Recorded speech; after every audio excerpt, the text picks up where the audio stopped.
locked off the job, including social workers, mental health professionals, and child care workers.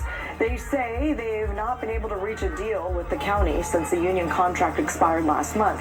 County officials say there is not enough money to meet the union's demands. The strike has shut down libraries and some healthcare clinics, along with some cleanup work and some county services. The strike is scheduled to end tonight.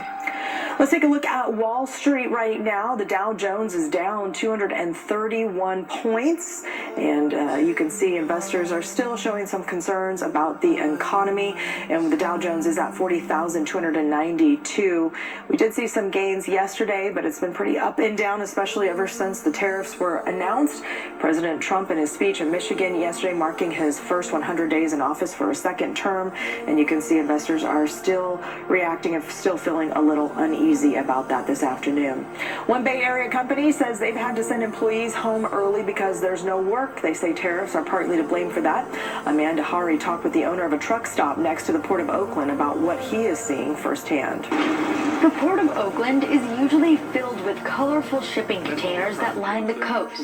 But lately, Bill Aboudi has noticed it looking a bit different. You can see gaps in the container parking space. He believes this has to do with the sweeping tariffs coming out of Washington. Aboudi is the president of Oakland Maritime Support Services, a 15-acre truck parking and service facility for thousands of truckers coming to and from the Port of Oakland daily. But since new tariffs went into effect earlier this month, Aboudi says things have been slower at their service facility. It's giving our customers an atmosphere of uncertainty, and so they're not ordering as much. And his facility is more empty. We normally would come out to here with double loading because we're out of space. But now you can see I don't, and I have plenty of space there, and I also have a special project going on in the other half of my yard, and that's how slow it is. He has a row of trucks that would usually be hauling containers. Now they're just sitting there. He's had to send many of his workers home early.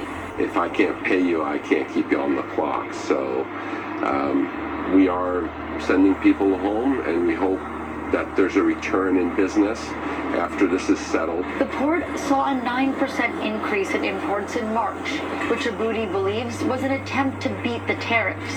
In a statement, the Port of Oakland admits they have seen a slowdown. Quote, over the past few weeks, we have seen a modest number of vessel service reductions, situations where shipping lines cancel scheduled voyages or skip ports on their shipping routes, known as blank sailing, which are common during periods of market uncertainty. The statement goes on to say the move is a sign of cautious planning by ocean carriers in response to shifting trade dynamics.